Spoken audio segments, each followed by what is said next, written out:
Why is it so hard to part with things?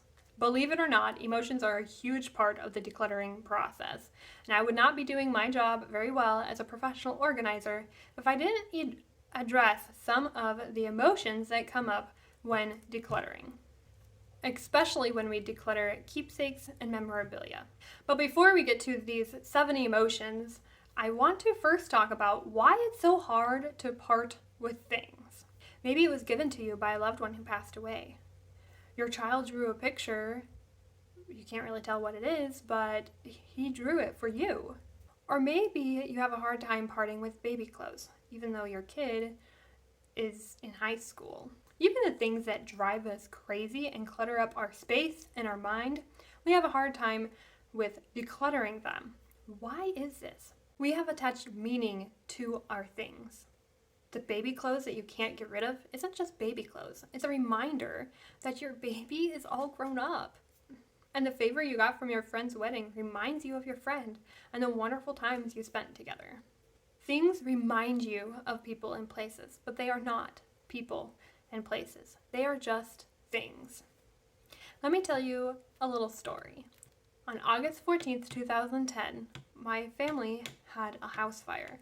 Everything in the house was ruined. All our clothes, all our toys, all our furniture, as well as all of our memorabilia and keepsakes and videotapes and homemade videos. Everything was ruined. Everything was either burned, had water damage, or had smoke damage.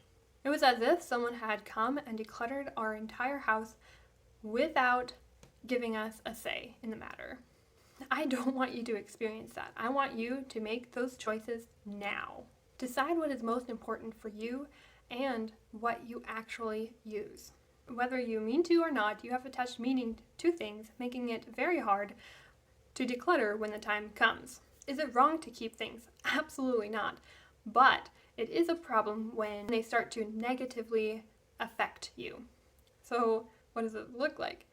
Perhaps you gain some weight, and every time you go into your closet, you can't find anything to wear because you haven't gone shopping for the size you are now.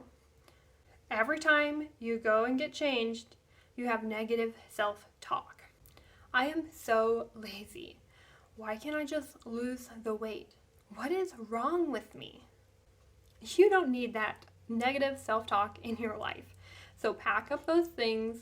Go shopping for the current you now. Get rid of the clutter and the things that make you speak negatively about yourself.